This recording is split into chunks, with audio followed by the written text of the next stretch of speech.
Hey guys, top of the day. I'm going to step away for just a second. I'll be back in 1 minute and we're going to go ahead and get started.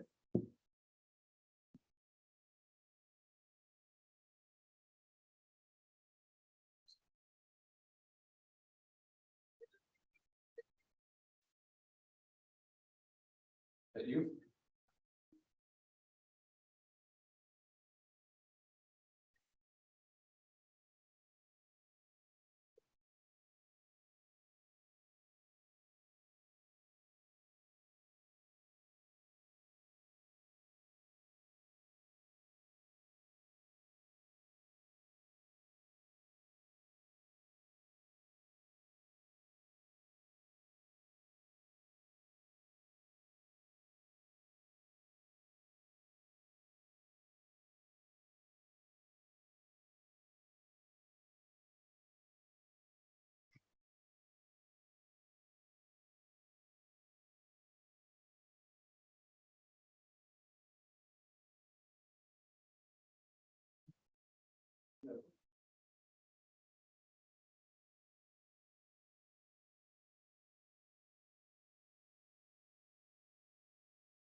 Okay, guys, top of the day. I don't like the way my hair looks with that market forecast logo behind me. I'm just going to take that off completely. Let me get rid of that. And how about none? There we go. Got my Coldwell Banker. We're representing. Okay, let me drop my screen share on. Gonna get this queued up and get it on Facebook and we'll be good to go. A couple of new things we're going to share with you today. Facebook.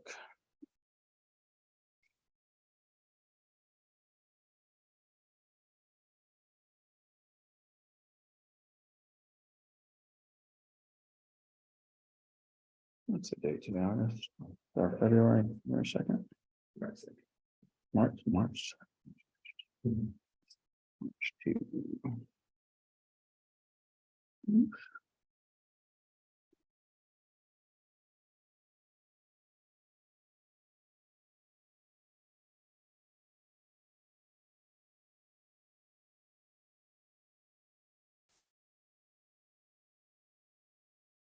There we go.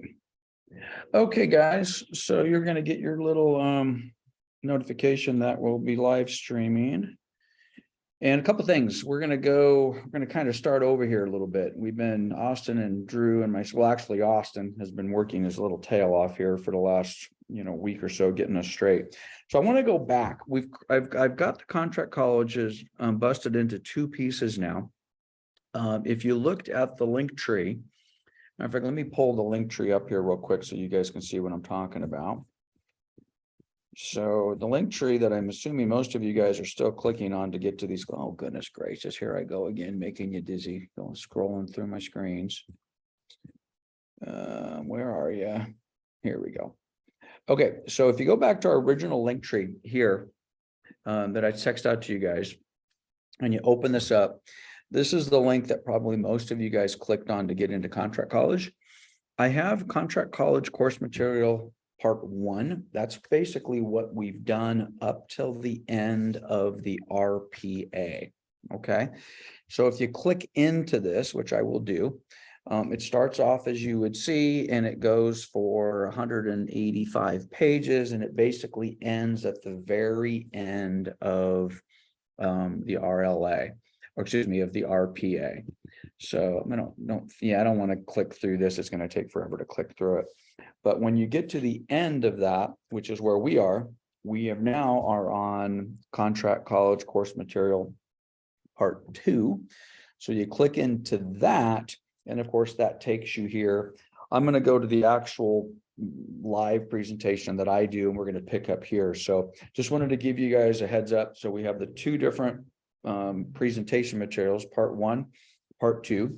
It should be pretty straightforward when you kind of click into this and see what you're looking at. So let me get back into part 2. Actually, before I do that, I do want to recap. So I'm going to go back to part 1 real quick.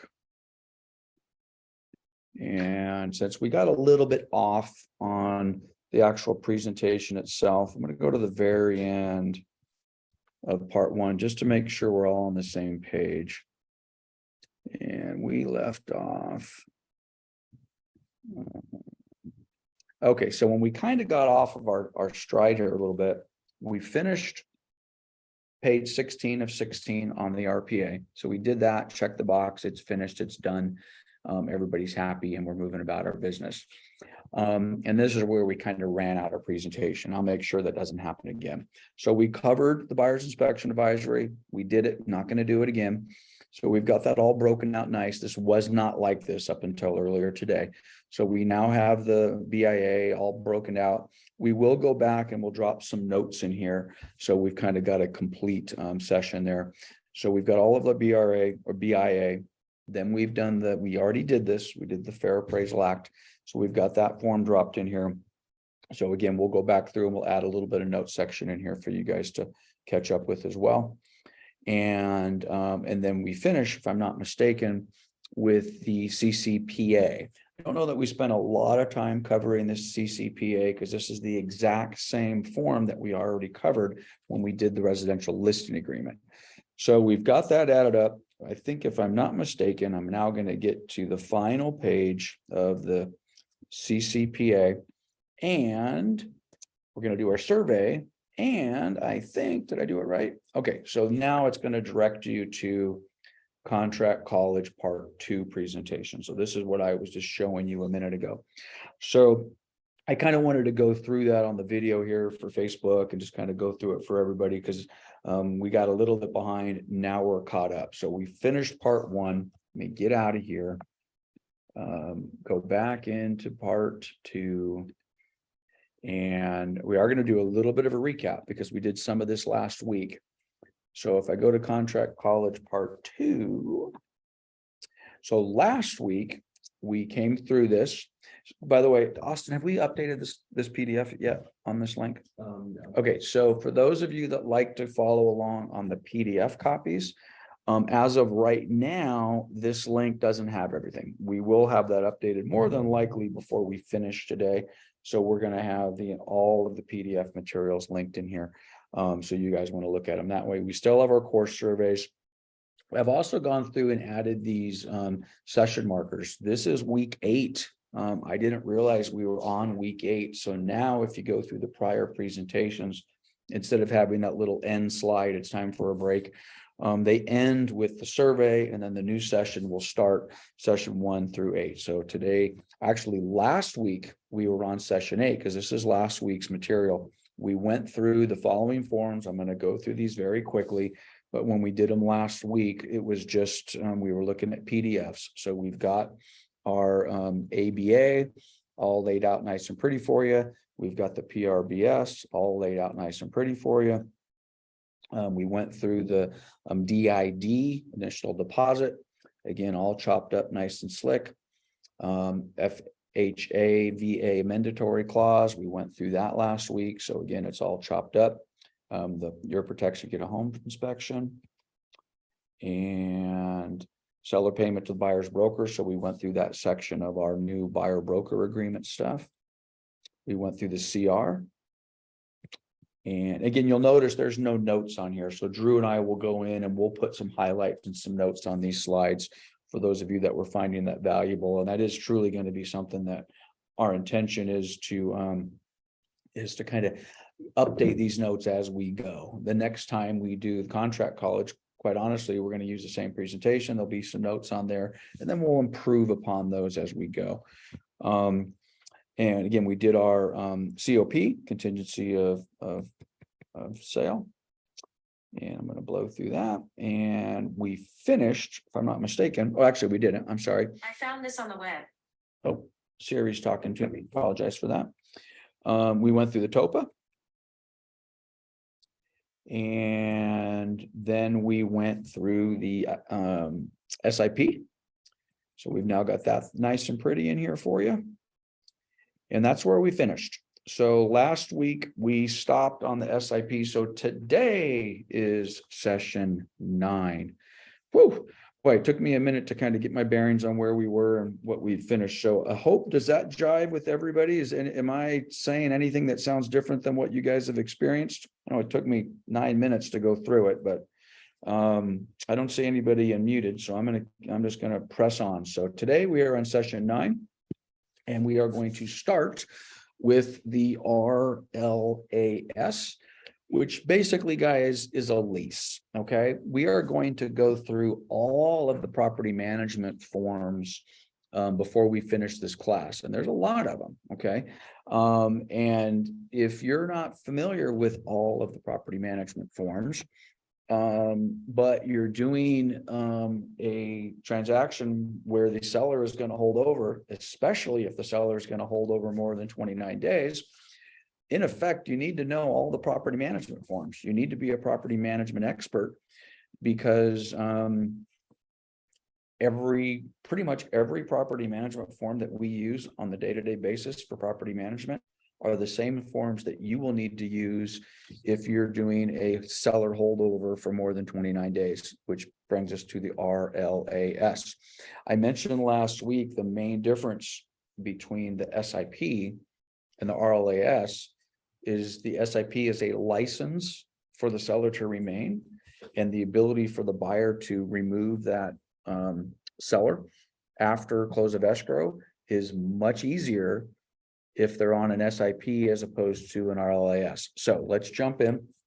I will go through this probably a little bit faster than I will, because we're going to cover the full residential month-to-month and lease agreement, which 85% of what's in that, or actually probably more, probably 95% of what's in that is in here.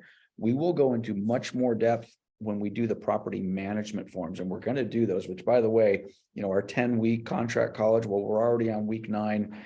We're probably going to need at least 4 more weeks to finish this at the rate we're going, and at near the end, we'll do the property management.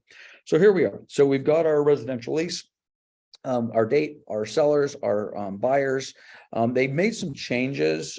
For example, you'll find we don't use terms like landlord anymore. Landlord has been replaced with housing provider. So if you see some terms that seem a little different than they were prior to December, when these forms were modified in December of last year, some of those terms that we've used for years and years are no longer using those. One of those terms is landlord. And in this case, it says buyer/housing provider. Previously, this would have said buyer/landlord. So keep in mind, once that escrow closed, the buyer is no longer the buyer. The buyer is now the housing provider, or in our old vernacular, they would be the landlord. So what do we got going on here? We've got our close of escrow. So the property is scheduled to close on a particular date and time. It closes. We've got our property address. We've got premises for the sole and personal use of the following persons. So the names of the occupants are going to be there. So this could not only be your seller, it could be, hey, it's John Smith, it's Sally Smith, and their 2 children. Normally what we do when they have children, we'll go ahead and list their ages. Johnny age 6 and Sally age 4, whatever it happens to be. So you do want to make sure you put the occupants in this agreement, remembering if you have a seller who has adult children or roommates living in the property at the time you close escrow, but they're not on title, they are truly tenants. Okay. And that's going to be the case even on an SIP. So I don't want to go back and look at the SIP, but if at close of escrow, you're doing a 10-day holdover and you're using an SIP for the seller to remain in possession, but the seller also has a roommate who's not on title, you got to make sure you deal with that roommate properly, because that roommate from day 1 is a tenant. So be careful with that. But keep in mind, everybody on RLAS is going to be a tenant, and you want to list them here. Okay. Any persons on the premises who, other than those listed in the paragraph, are guests. Okay. So if there's anybody there, we're going to identify that person as a guest. And again, they can't stay more than 14 days. Why do they not want them to stay more than 14 days? Because now they're establishing some tenants' rights when they're in this property for more than a couple of weeks. If there is any personal property in the agreement, then that's going to basically come on over. So whatever sort of personal property is in here is going to remain. Now, keep in mind, at this time, the personal property is going to all be the property of the seller, which now is the tenant. So just make sure that you're crystal clear on anything that might be deemed personal property, but the buyer believes is included in the sale and doesn't want the seller to walk off the property, 30 days from now, 45 days from now. So give that a lot of thought to make sure that there's no misunderstanding as to what that seller is going to be leaving when they do ultimately vacate the property. Your term of the agreement is going to be here. So just keep in mind, this is going to be anything 30 days or more. And just real quick, I want you guys to avoid these like the plague. Okay. We've all done them. We all have to do them periodically.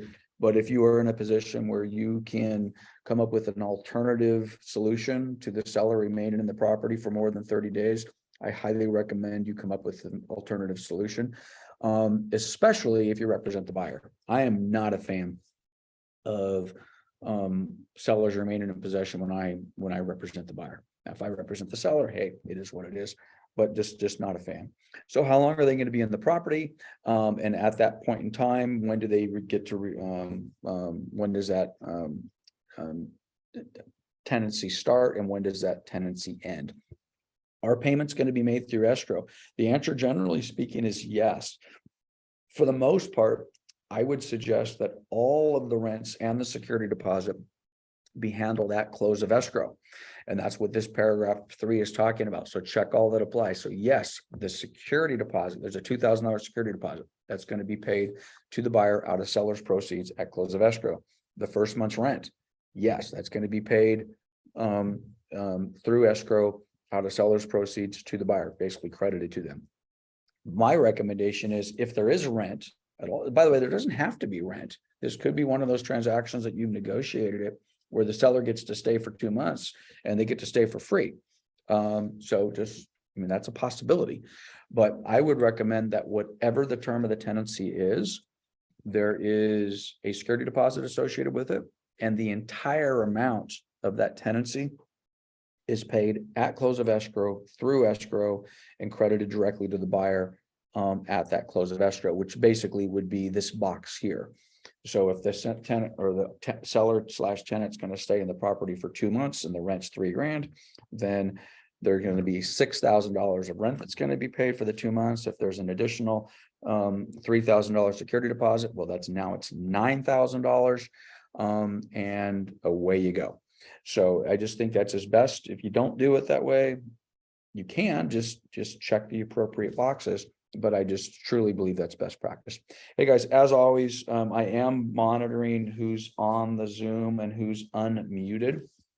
So if you just have any questions, just unmute yourself. If I don't see you immediately, just interrupt me and I'll get going. But I'm keeping an eye on those of you that are unmuted. All right, moving forward to paragraph 4. So what's the rent going to be? So if there is going to be rent, drop your number in here, $3,000.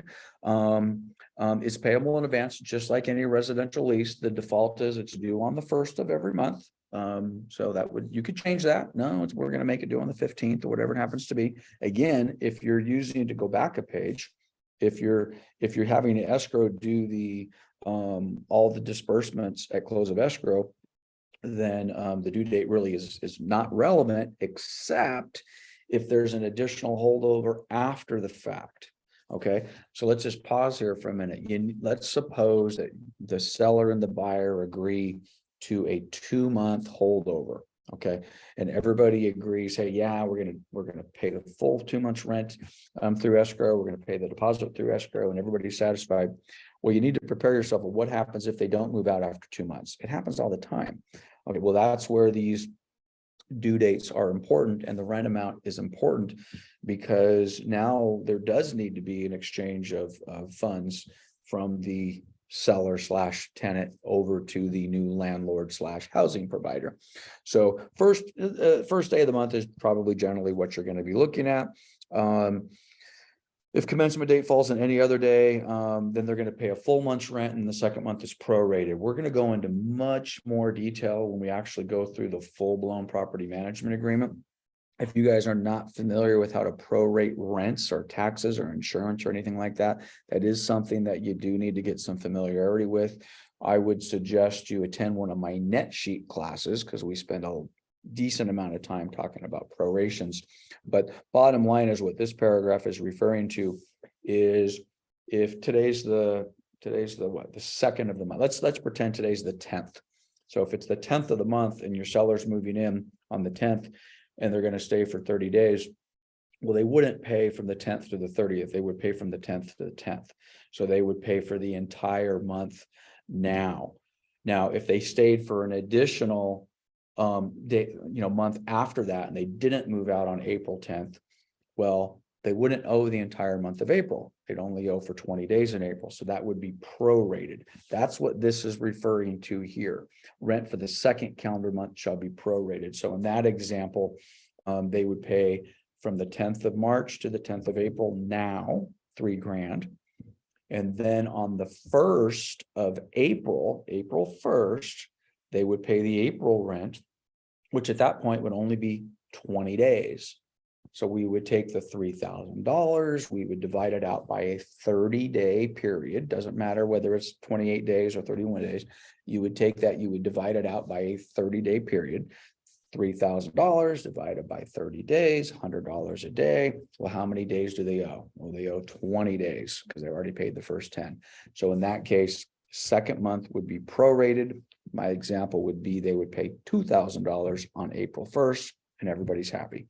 So if you just got confused with that, which a lot of people do, that's something you guys really need to kind of wrap your head around on how to do those prorations on the fly, and it's because it's not just for rent. You guys are going to have to be calculating prorations maybe for homeowners association dues on a regular transaction, or maybe you're going to assist the seller on doing a back of the napkin calculation on how to prorate interest on their mortgage. And for those of you who are like, escrow does that, I don't worry about it. Yeah, okay, you're probably correct, but I would suggest you at least know how to do it. Okay, how are we going to do this payment? So the payment's going to be paid by personal check, money order, cashier's check, blah, blah, blah, blah, or again, through escrow. That's going to be my go-to default. And by the way, just like on the property management side, avoid personal checks, quite honestly, avoid money orders, and quite honestly, even avoid cashier's checks. Cashier's checks certainly are the safest option outside of getting it paid through escrow. But the safest, in my opinion, is let's get the electronic wires set up. So that's how that's going to get paid. Certainly don't want to accept cash. This is interesting. This is kind of new. Payment via electronic apps such as PayPal or Venmo would not be accepted. I think this is new. I don't know if anybody knows. It's the first I've noticed that there's Venmo mentioned in here. I got to tell you, I'm a Venmo junkie. I love it. There's some challenges with some of these pay apps, and I can't speak to all of them, but the fact that they're not interested in saying don't accept it probably means that there might be some tenant protections on there, kind of like when you buy something with a credit card and you don't like it and say, hey, I want to challenge that, and then they'll kind of pull that money back. I don't know for sure, but I'm assuming that maybe within the Venmo apps or some of these pay apps that the tenant has the ability to say, hey, I don't want to do that, pull it back. So that's probably why that's there. I'll get some more information. For those of you guys that are not afraid of Venmo and you love that stuff, then of course you would just check the box and say, hey, it'll be accepted. I would imagine this is going to be something that we're going to start to see more and more and more of. I mean, I'm totally thinking off the top of my head now.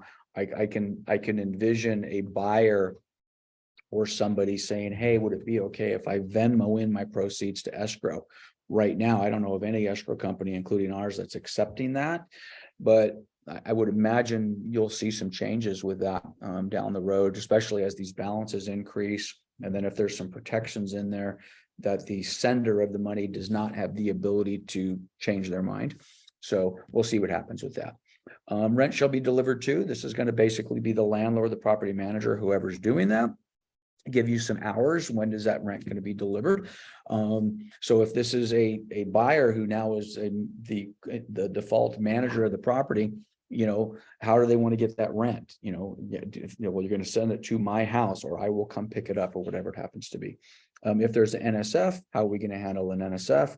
Again, if you're doing this through escrow, you won't have those particular problems. And rents and payments received by the housing provider, the landlord, shall be applied to the earliest amounts due. So keep in mind, we're now talking landlord tenant rules. So what this would mean is we now have a seller who's remained in the property, maybe for 2 months, for 3 months, for 4 months, for 5 months. Okay. And originally we did not account for that. In other words, we didn't collect 4 or 5 months worth of rent. Maybe we only collected 1 month's worth of rent. Now you've got a seller / tenant who's past due. Okay, so they're a month behind, they're 2 months behind, which is just, I mean, how lovely is that, right? Now you've got to, depending upon who you represented in that deal, you get to deal with this buyer who's losing their mind because they're paying their rent past due. What this is saying is, let's suppose they're 3 months behind, but they finally pay 1 month. Okay, well, then they're going to basically apply that to the earliest month on here. This is important for a whole bunch of reasons. And generally speaking, they're for the reasons that we don't really want to talk about when we're doing these. What happens if the seller doesn't move out and we have to evict? That's what all of this language is about. This is really truly about, what happens if we have a seller who ultimately turns into a bad apple and we got to evict them. Security deposit section. Again, we'll go through this in more depth when we do the property management, but hey, we're going to have a $3,000 deposit. Again, I believe and recommend all of these need to be handled through escrow. It's just the safest way. We talked a little bit about prorations of deposits and all variety of things. Just one thing to keep in mind with a security deposit for a tenant in possession, you really that final walkthrough now has a whole new set of meaning. Okay, it's because now you're doing a final walkthrough with, in theory, you should be documenting that final walkthrough as if it was a tenant move-in inspection, literally using like a move-in, move-out form, a memo form. We talk about that in the property management section, but you don't want to be in a situation, especially if you represent the buyer, where the seller finally moves out. The buyer is all excited to move into the property, only to say, what the heck's going on here? This thing is destroyed, or this doesn't look like it looked like 30 days ago. That's where this move-in inspection is so important. And again, why this security deposit is so important. And just like any landlord, if the seller moves out of this property and there's damages, or or maybe there was some money that was due that wasn't paid, the security deposit can be applied. And of course, the tenant can go to small claims court as well. It's interesting. You've got this big bold language: security deposit should not be used by tenant in lieu of last month's rent. That's the same type of language. It's in a standard lease. What they're telling the seller in this case is, if you are paying rent as you go, don't take that $3,000 deposit and just say, hey, I'm going to apply it towards that last month's rent.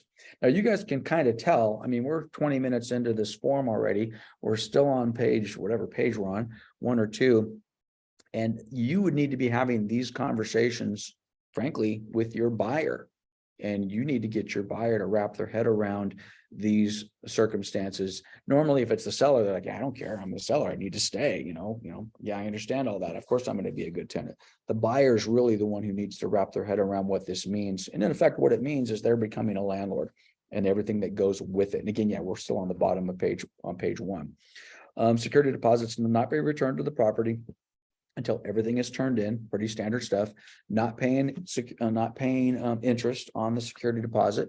So now, having said that, if the landlord is putting the security deposit in an interest-bearing account, there's some statutes that say that interest-bearing account needs to be passed along. So in other words, if the landlord got $3 worth of interest on the tenant security deposit, that $3 of interest should be transferred over to the tenant.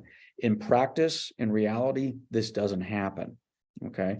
However, if you guys are doing property management, even as an individual, in theory, what's supposed to happen is that landlord is supposed to take that tenant security deposit, put it in a completely separate account outside of the household account that the owner of the property keeps, has their ATM and goes to McDonald's and all the rest of that sort of stuff. If security deposits are held by owner, tenant agrees not to hold broker responsible. Hey, we got nothing to do with this. Owner's holding the deposit, and the example that we're using here is you are not acting as a management company. Again, we'll go in more depth on these. What happens if they're late? What happens if there's an NSF? The default on this, by the way, is 5 days. So rent's due on the 1st. Okay. They have 5 days after the calendar day. So let's count. So again, we have rent due from tenant if not received by the housing provider or the landlord within 5 is the default, calendar days after due date. So due date's the 1st. So we got 5 days, 2nd, 3rd, 4th, 5th, 6th. So on the 6th of the month is when this rent needs to be in. If it's not in by the 6th, they're going to have a late fee. And that's exactly the same type of language that we refer to on a regular standard month-to-month or residential lease. Is there going to be parking? If so, lay it out. Is there going to be storage? If so, lay it out. Pretty standard stuff. Utilities, again, generally speaking on these, this is a little bit easier than a normal lease because the seller's already in the property. All the utilities are already there. So if there's anything unusual with that, make sure you understand how that's going to work. Condition of the property. So again, that final walkthrough is so critical. So make sure that you are acknowledging that, documenting that, and then using the statement of condition, the move in, move out form, which is paragraph 10C. Make sure you've got that handled.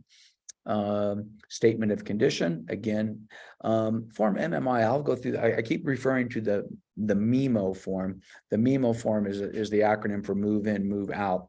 On this one, they're referring to the statement of condition, the MII form. So, but it's basically the same thing. Document the condition of the property. Make sure you've got that straight. Maintenance use and reporting. So again, tenant still has to properly maintain stuff. If the roof starts leaking, they have to let the new owner know. If they're responsible to clean the pool, they have to continue to clean the pool, cut the grass, all that sort of stuff.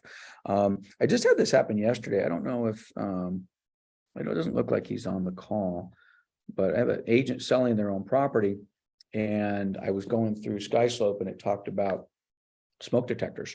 And apparently they did the final move in and there's a smoke detector missing. And in this particular case, the agent / seller is doing a holdover, staying in the property.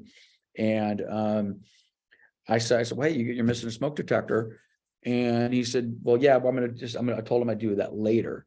I said, well, that might be fine for you, but it's not fine for me. And it shouldn't be fine for the buyer. And what I mean by that is, even though the seller is staying in the property, you still need to comply with all the rules. For example, the contract says smoke detectors are to be installed in working order prior to close of escrow. Carbon monoxide, let's just stop with those two. If you close escrow on this deal and there's not a smoke detector in that property, and it's like, it's no big deal because I'm the seller and I'll fix it later and I promise to put it in, that's a no-go, because that property closes escrow. That seller is now a tenant. 2 days later, that house burns down.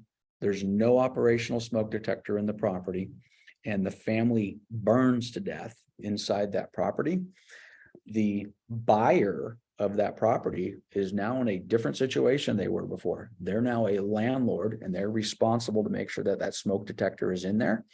And then you guys as agents, if you are aware that that escrow closed and those things were left behind, like, no big deal, it's a seller anyway. And we don't want to be in that situation. Again, I see Dwayne on the call. Dwayne, I don't know if my memory is failing me or not, but I remember this family way back when up in Sunnymead Ranch that lived on Rimview, where they had a carbon monoxide failure in the house. It was one of those room additions, no carbon monoxide detectors. And the family, just a couple of kids died. I remember it vividly because they lived right across the street from my mother and father-in-law. So you do not want to be in that situation. So make sure that when you're selling these properties and you have a tenant in place or an owner in place, that you're not getting fast and loose, that, no big deal, no smoke detectors, no carbon monoxide detectors, no water heater straps, all that stuff. Don't let that happen. This again is talking about maintenance, who's going to be paying for these things, So again, generally speaking, when a owner or seller is staying in possession, they're going to be the one, they're now the tenant, they're going to be the ones paying for the landscaping, the pools, the trees, the shrubs, whatever it happens to be. But just identify that just like you would in a normal lease. Again, who's responsible for such? I think I'm going to blow past the rest of this. I don't think there's too much crazy stuff in here. Neighborhood conditions is a little interesting one. This in effect is telling the tenant / seller that they need to satisfy themselves with the neighborhood on the house that they're selling and that they currently live in. Seems a little odd, but again, we're applying general tenant rules to somebody who's actually already lived in the property. Are there going to be pets? If so, are they allowed? And if they are allowed, we're going to fill out the pet addendum. Can the tenant / owner smoke in the house? If assuming they do smoke, they probably already been smoking, and I'm assuming that the buyer would be aware of that. So again, just like a regular tenant, are there rules and regulations? Generally speaking, this is going to apply to like a homeowners association or something like that. Again, it seems a little odd because in theory, the seller / tenant would probably be more familiar with what those rules and regulations are than the new owner / buyer. But again, they have to comply, have to be made aware of what the homeowners association rules and regs are, if any. Alterations, again, just like a regular lease, not allowed to make any alterations without letting the new owner know. They're getting keys. Again, a little odd because they already have all the keys. But again, you want to document what they have and what they're going to be returning. So something that we generally don't normally do on a regular sale, hey, we're going to get 3 keys to the house and 2 keys to the mailbox and 2 keys to the lake club and 3 garage door openers or whatever it happens to be. Well, now here's an opportunity to get that done. Again, tenant acknowledges that the locks in the premises have not been rekeyed. Again, seems out of place. It just seems odd. Why would they rekey the house that they've been living in for the last 10 years? Again, standard language straight out of a regular lease. And it's not rekeyed. Okay, this basically talks about the tenant must give the landlord access to the property. They're going to want to get it. I just bought the house. I'm super excited. I'm letting you stay in the property. But hey, I'm coming over because I want to start measuring drapes and I want to have the carpet guy come over and take some measurements. So tenant has to basically allow the new owner / landlord access to the property. Again, entry to the property, same sort of a thing. Generally speaking, 24-hour written notice, that's generally how it works. This is be something quite honestly that I would spend a little bit of extra time with the seller. And just make sure that they understand and that they're cooperative. And frankly, and if I'm representing the buyer and I get any pushback whatsoever on access, I'm not closing that escrow. I want immediate access. I mean, 24 hours is generally reasonable, but I want access. Again, generally, you're not putting a lockbox on the property, but there is language in here. And we talked about this on the SIP as well, where the seller now has to give the buyer a key to the property at close of escrow. Hey, here's a key. Okay. A lot of sellers have problems with that. Like, I don't want to give them a key. I'll give them a key when I move out. Well, nope, you don't own the house anymore. They're entitled to get a key to the property. Photographs on the internet. We've kind of covered this in previous sessions. Yes, the properties are on the internet. There's information on the internet. It's always going to be on the internet, and get over it. Are we going to be putting a sign on the property? Generally speaking, no. But are there cases where the potentially answer might that be yes? Well, maybe the buyer wants to re-rent this property and they're buying it as a rental. and they want to put a for lease sign on the property. Well, guess what? The seller has to allow them to put a for lease, or maybe they're immediately reselling it. So again, if that's the case, the buyers or the seller / tenant is acknowledging that. Subletting, tenant shall not sublet. So pretty straightforward stuff, standard sort of lease. So, and again, they can't do even the short-term rentals. I want to have somebody come over. No, none of that. None of that's going to happen. Joint and individual obligations. This basically, let's just use the kind of the basic one. You got a husband and wife, or maybe you've got two roommates, whatever they happen to be. If they're both selling and they're both staying, they are both jointly responsible and individually responsible. So if one of them bugs out and can't be found, well, guess what? The remaining one that can be found, you're responsible for everything. Okay. And you're both responsible for everything. Again, very standard language. You guys have probably seen this many times before. I don't see anybody unmuted, guys, so I'm going to keep on rolling. I'm going kind of fast, but we got tons of material to cover. Tenant's obligations upon vacating property. The gist of it is I got to turn everything in. I got to leave the place clean. Anything that's personal property has to be removed. Debris has to be removed, et cetera, et cetera. Very standard stuff. The same type of language, quite honestly, that's in the contract. Even if the seller doesn't hold over when they at close of escrow, they need to remove all their stuff. Well, now at the end of the tenancy, they need to remove their stuff and deliver it clean, et cetera. Right to a move out inspection. This is really interesting. So this is the exact same language that's in a regular lease. And what this is saying is that the seller / tenant has the right, legal right, prior to moving out of the property to do a pre-move out inspection with the buyer / new owner. Just imagine how interesting that would be if you guys were ever involved in one of those. Now they go over there, the new owner is like acting as if they've owned this property forever as the landlord. And they're basically saying, oh, hey, dude, there's a stain in the carpet over there that wasn't there before. Or there's a crack in a window that wasn't there before. The whole purpose of these pre-move out inspections is to identify deficiencies and items that may be held from the tenant's security deposit. I don't know that I've ever seen one of these. I don't know if any of you guys have been involved in these where this would be the case. I would think this would really only apply if the seller's holdover is for an extended period of time. Generally, when you guys are doing these, I'm not really seeing too many that are much more than 30, 60 days, maybe 90 days. But in any case, this language applies. Breach of contract for early termination. Again, standard language in a lease, but it kind of cuts against everything that we've been talking about. If I'm the buyer and I've allowed the seller to stay, generally I'm going to be happy if the seller terminates and leaves early. That's a win, okay? But maybe there's a situation where the seller's holding over for 6 months. The buyer wanted them and needed them to hold over and pay the rent for that 6 months window. Well, if that is the case and the seller bails out 3 months into the 6 month agreement, well, the seller is in breach, seller / tenant is in breach, and the buyer / new landlord is entitled to those 3 months worth of rent. And that's what this is referring to. I would think that's going to be a little bit out of the ordinary, but if you're doing long-term leases, then that could potentially apply. Again, very unusual temporary relocation. You know, if for whatever reason we need to get the seller out of the property temporarily, and then they're going to move back in. That's what this refers to. You know, the example they use is they're going to fumigate. Well, how weird would that be? You know, the tenant's going to leave for a week, they're going to fumigate, and the seller / tenant, and then they're going to move back in. Very unusual, but again, like we said, this is designed, pulled straight out of a regular lease. Damage of the property. The house gets burned down to the ground, okay? Which creates a whole nother set of interesting challenges when you are representing the buyer and you have a tenant / seller who's holding over.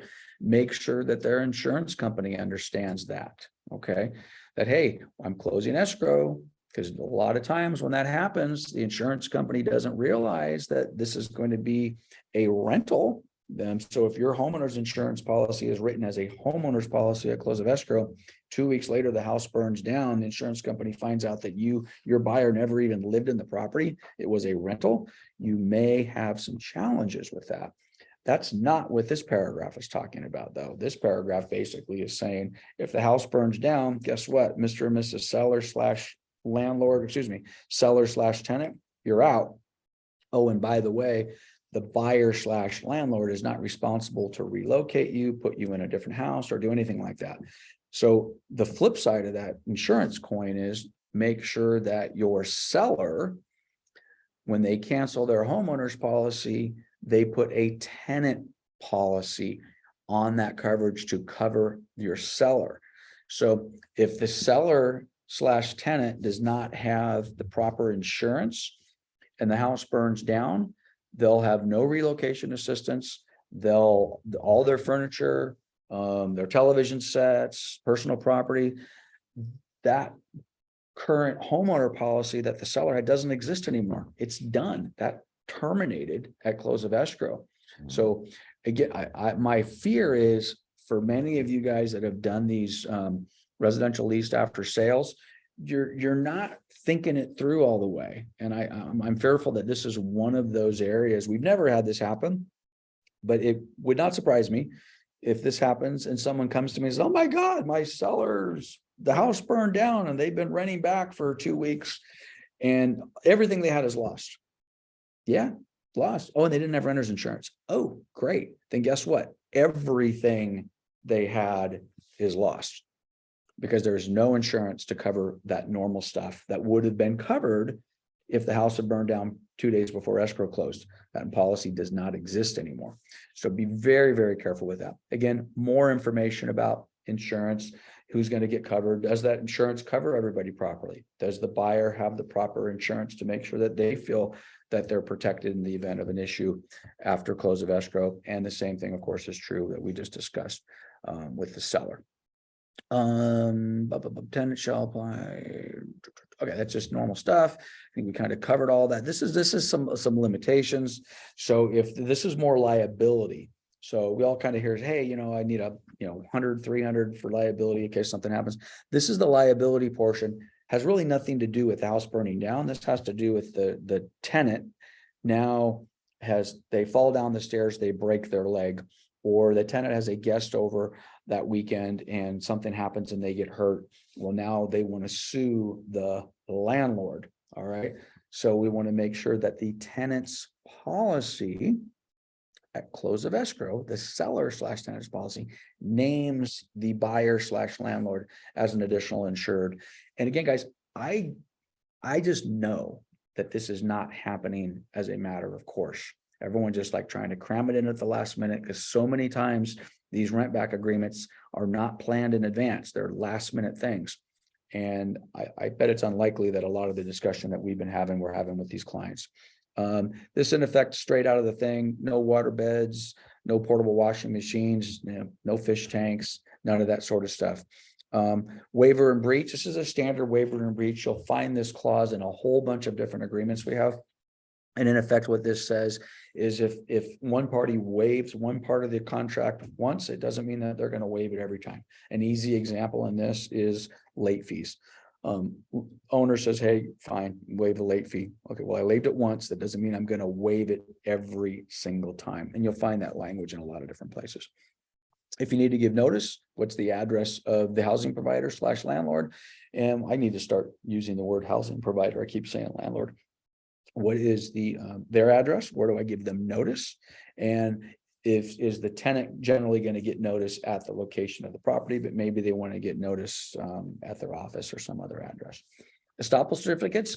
This is generally going to apply for tenants in place. We talked about this I think when we went through the TOPA. So the estoppel certificate, this would be highly unlikely that this would apply to an owner who's holding over. This would generally more be tenants that are holding over. You give them an estoppel certificate that says this is your name, this is who lives on the property, this is what your rent is, this is what your deposit is, this is when your late fee is, this is what your balance is. Tenant signs off on that, and Basically, so everybody knows there's no confusion later on how much the rent is or how much the security deposit is. Mediation clause, we've already talked about this in a prior class, same exact language. Attorney's fees, again, we've already talked about this in a prior class. So actually, this is a little bit different than some of the attorney's fees. They have some caps in here and some outs. One thing, the reason I mentioned it's a little bit different, if more times than not, if there's a legal action that's going to come out of this, it's going to be an eviction. One thing that you guys need to understand is that the landlord can go in and represent themselves in an eviction court, but it has to be the landlord and the landlord only. Nobody else can represent them in eviction unless it's an attorney. Okay, so you as an agent, in other words, could not go in and say, I'm here, I represented the buyer and this is what's going on. The judge is going to slap you back and say, sorry, unless you're an attorney, you're not allowed to be here. Certainly not allowed to be there as a representative. You could be there as a witness, but you couldn't be there as a representative saying, hey, I'm going to represent the owner in this eviction because I'm the one who negotiated all this. How fun is that? Okay, moving right along. See our forms, again, this talks about the standard form stuff. We're going to go over these later, but when you're dealing with any sort of landlord tenants issue, you want to deal with mold. So we have a whole separate mold disclosure. This, by the way, is the same one that you guys may use on a regular your ventilation molds. This is a one-page form. We'll talk about that and we'll go through it in depth. Same thing with the lead-based paint. If you're selling a house that has monthly pest control or whatever it happens to be, they need to go through the property. Tenant understands that. Again, in this case, it would be unusual if for no other reason the seller's in theory in the property. Do we have meth contamination? Chances are probably pretty good we would know that prior to close of escrow. And if we did, the property would not be occupied. But anyway, there it is. Bed bug disclosure. That's a totally other form. We will actually go through the bed bug disclosure when we get to the property management side. Again, just a definition. Oops, looks like we got this slide on here twice. Hold on just a second. Is that on there twice? It is. Okay, so we'll delete that slide.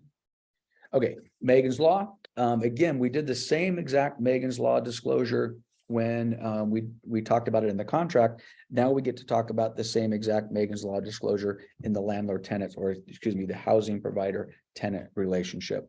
Environmental hazard bucket, same thing.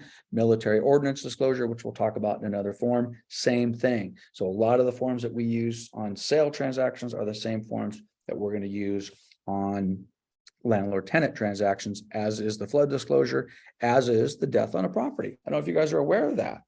The same rules apply on a death on a property on a landlord tenant transaction as they do on a buy sell transaction. So again, this would be unusual because in theory, the holdover tenant is the seller. And of course they would know if there had been a death in the property. Any other material facts we would plug in here. Service Members Relief Act. Okay, you guys ready for this?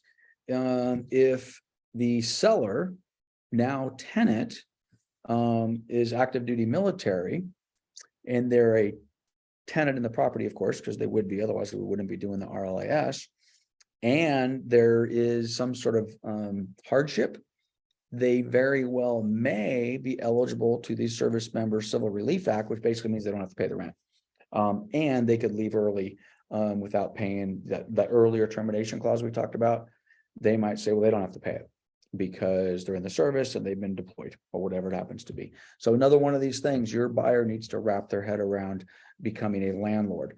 And most of your buyers, when they're doing this, don't have their head wrapped around that. Hey, Dwayne, what you got? Yeah, question with that. No, because they don't have to pay it. Will the government pay it?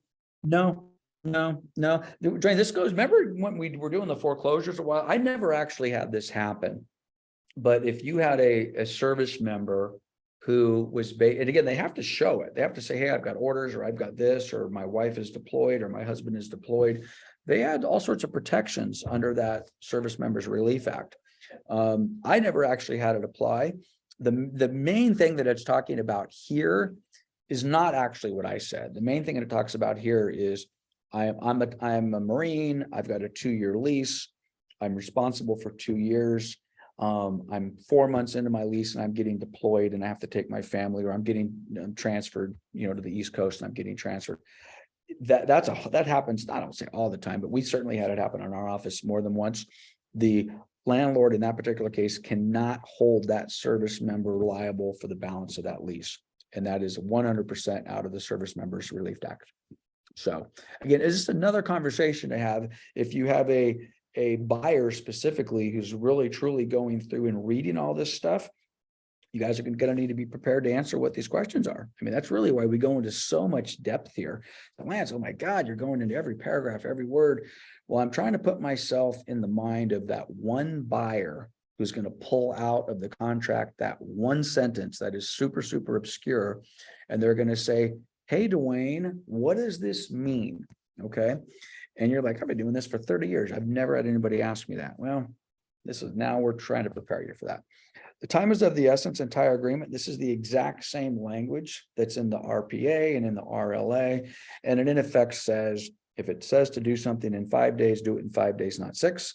If it says the contract terminates on this date, make sure you close or do what you're supposed to do before that date, not after. So again, time is of the essence, same exact language.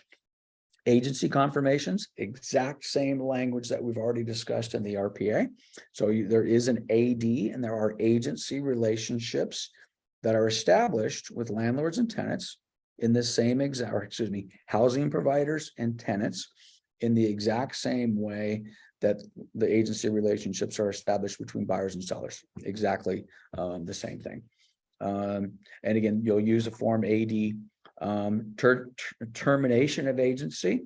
So this basically says that this agency does terminate, however. Okay. So in this particular case, you may not want a relationship with any of these people after close of escrow, because your involvement as an agent probably has nothing to do with the tenant relationship after close of escrow. So this in effect says, hey, unless it's otherwise discussed, I don't represent you anymore. I don't represent you as the seller, now tenant, or I don't represent you, previously buyer, now housing provider. My agency stops at close of escrow. Again, unless stated otherwise. Pretty standard stuff. I think Drew was typing some notes in over there, so you can keep on going while I'm doing my thing. Notice the right to receive foreign language translation. Be very careful with this, guys. Again, we're talking about this in the context of this RLAS, but also be careful with it on just anything where you have, let's just say, a Spanish speaking client and you don't speak Spanish. I've sat in meetings before where a child, somebody under the age of 18, is translating for mom and dad. Be really, really, really careful with that. That you can have nothing but trouble. And I've done that before. I haven't done it recently, but I've certainly done it in years past, and I've seen it in years past where, again, you've got a minor who is translating for mom and dad. So be super, super careful with that. Receipt, basically receipt of funds, money's been received. Again, and hopefully we're doing this through escrow and then that's handled. Are there any additional forms incorporated into here? If they are, and we're going to go through every single one of these forms through different addendums as we move forward. So I'm going to blow past that. Who's the authorized signer? Exact same language that we see in the residential listing agreement, exact same language that we're going to find in the RPA. Are you authorized to sign? Is it an entity? Is it a trust? Whatever it happens to be. Are you using an interpreter? It gets back to what I just said a minute ago. Is the interpreter a kid? Better not be. Let's not use that. And then of course we will use that form ITA, interpreter translator agreement. We'll go through that in more depth at a later date. We're getting close to the end. Premises is being managed by the owner, which in most of these cases, that's probably going to be the case. Okay. So the buyer is going to manage this because it's only going to be a short period of time. And in theory, it's not going to need management. If that's not the case, who basically is going to be responsible for enforcing the terms of this rental agreement? All right. So if that's the case, then this will apply. You will move forward accordingly. Tenant seller agree to rent the premises on the above conditions. So we're getting ready for the signature section. So going to check the box that applies. Is there a representative capacity that's needed? Is it an entity? So this basically, for the most part on these, is going to be, it's a trust. it's the Lance and Julie Martin Trust. Great. We're going to sign as the trust, or maybe a corporate entity, whatever it happens to be. Same exact language that we've seen in the RPA. So I'm not going to go through that. We've done it once. Now your seller is going to sign as the tenant, pretty much the exact same signature block that we've gone through before. If you have more than 2 signers, you're going to use the additional signature addendum. Check the box, just like we've already discussed. Now we've got the housing provider / buyer, same language. Is the buyer an individual or is the buyer an entity? No, I'm buying it as the Martin Trust or DLD Partners Incorporated. We would fill out this documentation just as we've discussed in the prior forms. Signature accordingly. Again, same additional signature addendum as needed. And again, now your buyer will be signing, but they're not signing as the buyer now. They're signing as the housing provider. They'll drop their name in here. And we're almost done. And now the agents get to get involved. So who are the agents that were basically working on this transaction? Okay, so who is the seller's agent? Who is, excuse me, tenant? So it is, oh no, never mind. I didn't see the word buyers in here for a second. So we've got our tenant / seller's broker, which is us based on the default of our zip forms. And then who is the buyer / housing provider's agent? So they're going to execute these forms. So guys, keep in mind, generally you're executing these.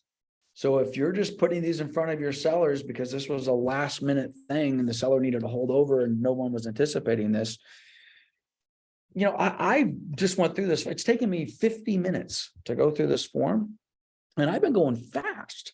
Okay. I don't know, we've skipped some things because we've already talked about this in prior classes. Need to be prepared to discuss these with your sellers and your buyers. And here's just a place marker for the end of page 8. Okay. Any questions on the RLAS? Or are we good? Okay, I don't see anybody unmuted. Okay, so we kind of called a little bit of an audible here as we were preparing for today's class. What I really want to do is I want to kind of go through the disclosures in the same fashion that they're popping up on the RPA. And then today I realized there's a whole bunch of property management stuff to go through. So Drew and I had talked about this a week or 2 ago, and we might reorder this on the next class that we go to, the full contract college. We're definitely going to reorder from this point forward. I want to bring more real estate transactional forms earlier on, and then we'll kind of keep the, not the throwaway forms, but the more rare forms. For example, we just spent an hour going through an RLAS. You may never do a transaction, or maybe 1 out of 10 transactions has a seller carryback or seller holdback, of occupancy. Well, every single transaction you're going to do is have a TDS. So we're going to do some more of the transactional stuff and maybe change the order up. So we're going to jump into the TDS next. And by the way, you guys, we all agreed last week that we're doing 2 hours. Okay. So we're 1 hour in. I generally don't take breaks. And since I don't have to go to the restroom, I'm just going to keep on powering out. So if we do need to maybe take a 3 or 4 minute break here at some point before we finish, let me know and I'll pause for just a second. Anyway, we're going to jump in and we're going till 2. So we're jumping into the TDS. This is kind of the granddaddy of all of the required mandated statutory disclosures. It is truly the first that was required many years ago. There's a lawsuit that prompted this regarding some flooding and whatever. One neighbor or one house flooded and kind of flooded the property that the buyer had bought. And the buyer found out after talking to the neighbor that, oh yeah, every time it rained, it always flooded Mr. Jones's house. Well, when Mr. Jones sold the house to Mr. and Mrs. Smith, he didn't tell Mr. and Mrs. Smith. This was the old caveat emptor, buyer beware, never told the buyers that this, every time it rained, he always flooded out the house. That resulted in a lawsuit. That lawsuit resulted in damages, and ultimately resulted into law and a statute, which we now affectionately refer to as the TDS, which is part of Civil Code Section 1102. I can't remember the exact date that happened. Someone can look it up if you want. But it's been a long time. It's been in place when I got in the business. I think it's probably 40, maybe 50 years old. So here we are. So what do we have in here? Any town, USA. So of course, this is going to be the city, county of Los Angeles, property address as whatever it happens to be. This date is critical. Okay. The date here is the date that this is executed, and the information in this form is deemed accurate as stated by the seller on this date and this date only. All right. So for example, on March 2nd, I don't have any roof leaks. Fine. It's not going to make a reference to a roof leak anywhere on the TDS because I don't have one. Well, generally these forms are filled out, 2, 3, 4 weeks, a month, maybe 2 months before close of escrow. So if anything changes after that day that this is executed, this transfer disclosure statement needs to be updated. Okay. So yeah, no, on March 2nd, there wasn't a roof leak, but on March 3rd, there was. Now I got to do a new TDS, or I have to amend my TDS, and I have to add whatever that is. So this date's super, super important, especially of course, if there's any litigation involved. Okay, this talks about the statute. So where is this? This is a result of section or Civil Code Section 1102. Substitute disclosures. Are there any additional? They use the word substitute, but the reality is there really is no substitute. There's more additional disclosures. So if you have, for example, an NHD, if you have something to do with an airport or an earthquake or a fire or all these other inspections, they need to be made part of this. And if you have multiple reports, they need to be made part of this. So for example, down here, additional inspection reports pursuant to the contract, or just additional reports. This is an example I use a lot, but I mean, it is what it is. I have, maybe this escrow's fallen out twice. I'm now on the third buyer. Okay. In those prior 2 escrows, there was 2 different home inspections done. Buyer 1 did a home inspection, buyer 2 did a home inspection. Both of those home inspections were delivered to the listing agent, delivered to the seller. Both of those home inspections need to be delivered to buyer number 3. Termite inspection, roof inspection, septic inspection, all of that stuff.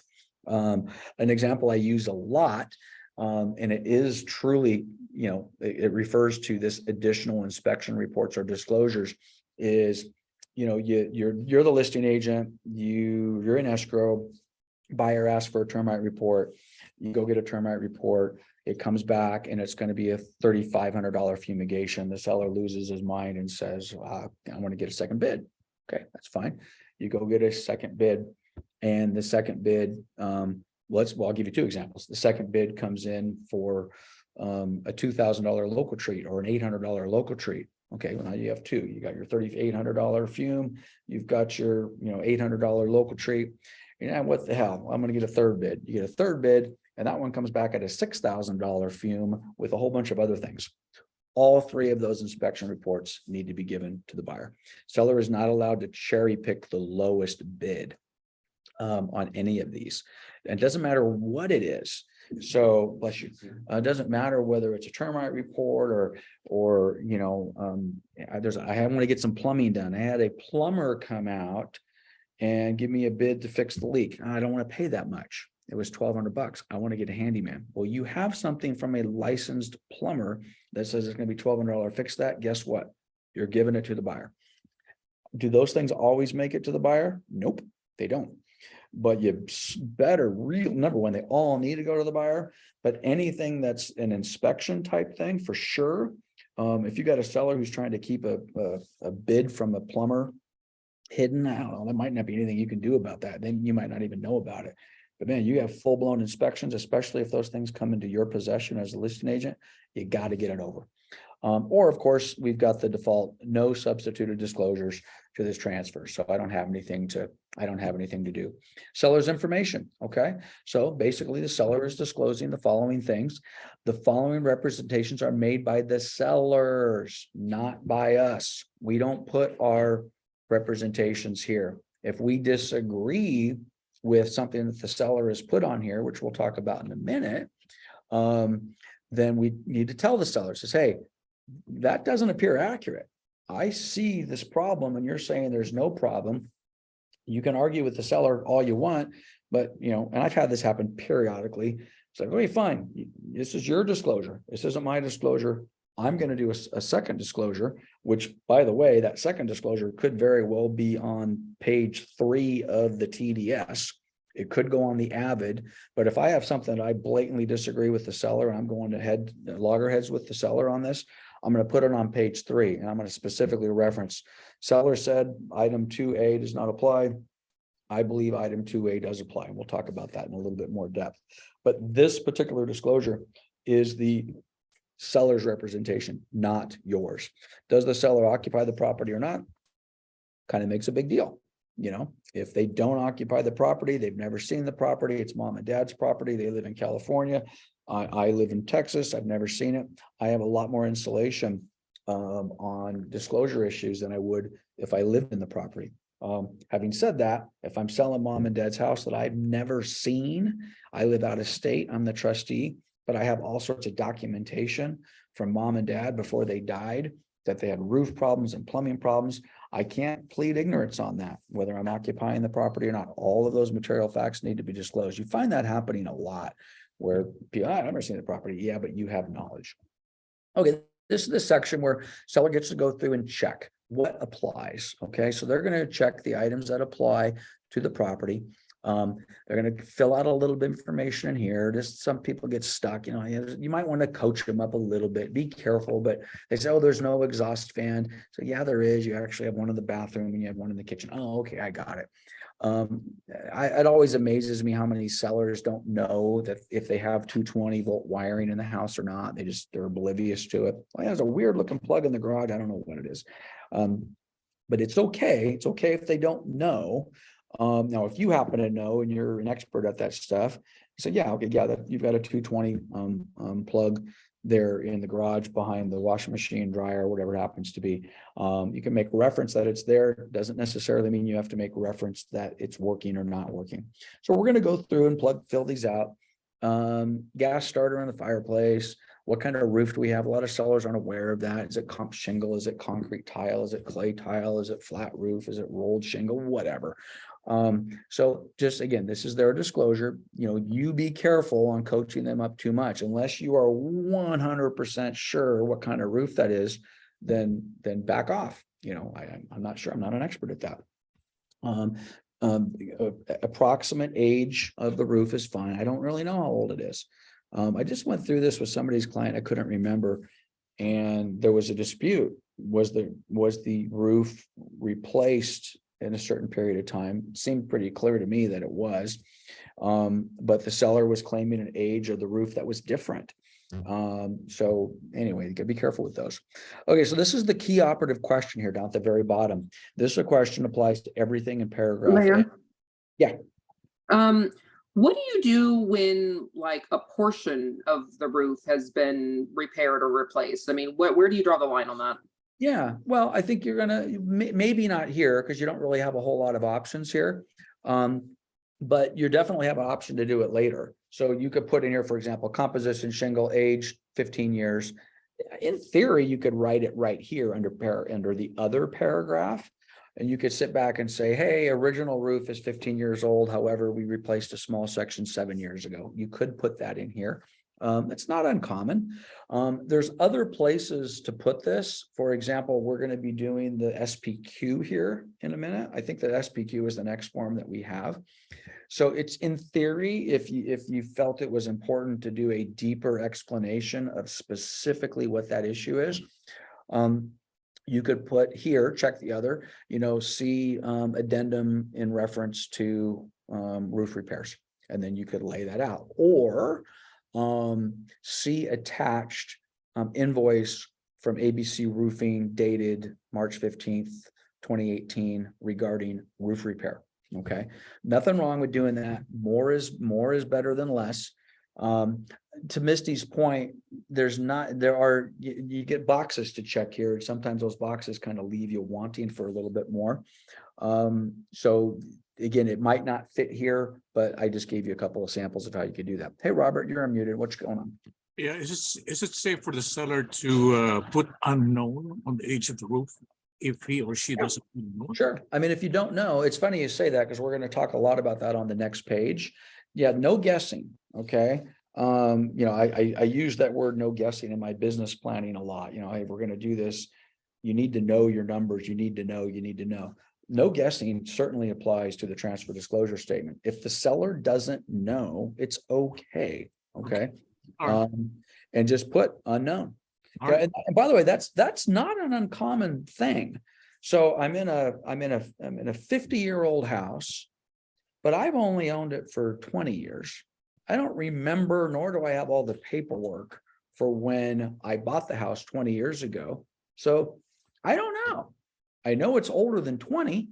But I don't know if it was replaced between 50 and the year when I bought it 20 years ago. So nothing wrong with that. And you can apply that to everything on this form, as long as they're being honest. Cool. Okay. All right. So let's get to the operative question here. And it's funny because this question is asked two different ways. It's asked one way on the bottom of page 1 and a different way on the top of page 2 for a similar category.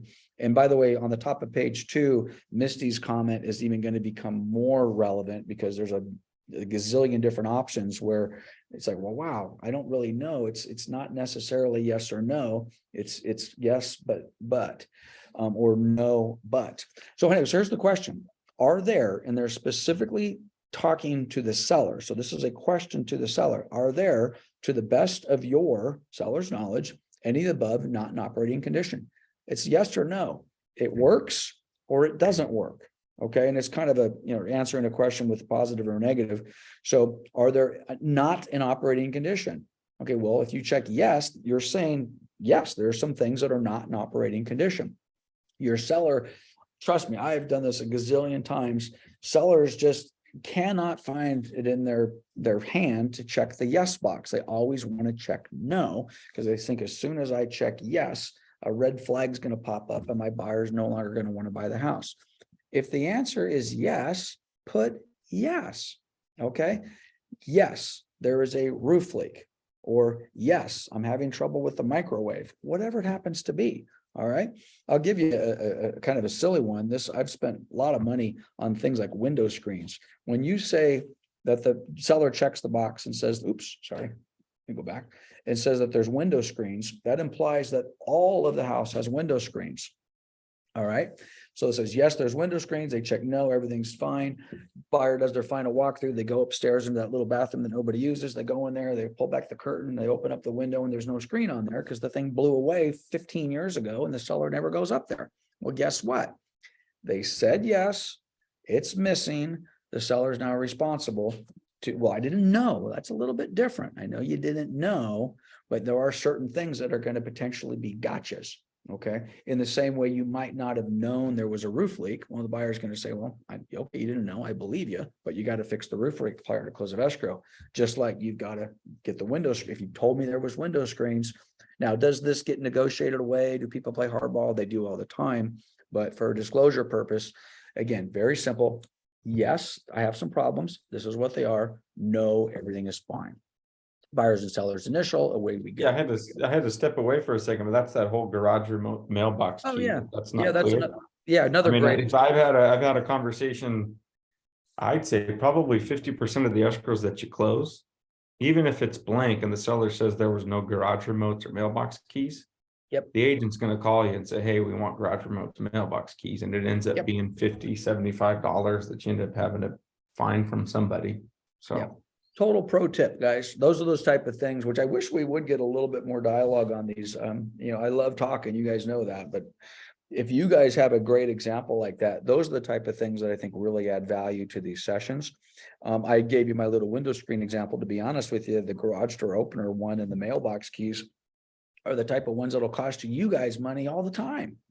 You almost kind of need to put that in your presentation, not only to make sure that the seller says, yes, I have 2 garage door openers, but then something in your CRM that says, hey, by the way, Dr. Gas, when you move out of the property, take that garage door opener off the visor of your car. Get those things. These are the type of things that buyers and agents come back and who do they look for? They look at you. to write them a check for $50 or $100. So at any rate, so yes, no, be very careful when your client fills this out. You should not, cannot be filling this out. I did hundreds of these. I sat down with my clients, I checked the boxes and I had them sign it. Don't do that. You're not supposed to do that. If you have a problem later, buyers and sellers are suing each other. The seller sits back and says, shit, I don't know, man. I sat down with Lance and he checked all the boxes. He asked me a couple of questions. I don't know. I just signed it. Lance filled this out. Ooh, you don't want to be in that situation as an agent. So don't fill these out for your client. You can kind of help them a little bit, but don't check the boxes. They need to have the pen in their hand. Okay, I'm going to go back. I want to go back to this question. So are there any, to the best of your knowledge, any of the above not in operating condition? It's a pretty straightforward question. Do I know? Yes, I don't know. The next question, which I don't like, is, are you the seller aware? And what I don't like is any significant defects or malfunctions. I just don't like the word significant. It's always been there. To me, it gives the seller the ability to say, well, I don't think it's a big deal. I don't think it's significant.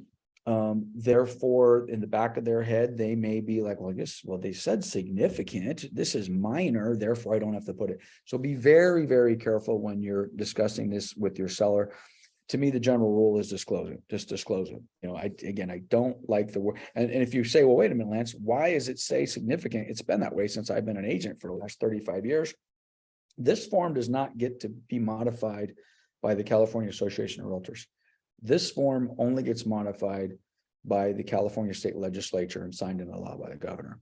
So it gets modified periodically, but the last couple of times they modified it, they apparently, no one agreed with me and thought they wanted to change that word significant. So anyway, so are you aware? Again, same thing, yes or no. So to Misty's question earlier, you have the ability to say roofs here. We had the question earlier about how old is the roof.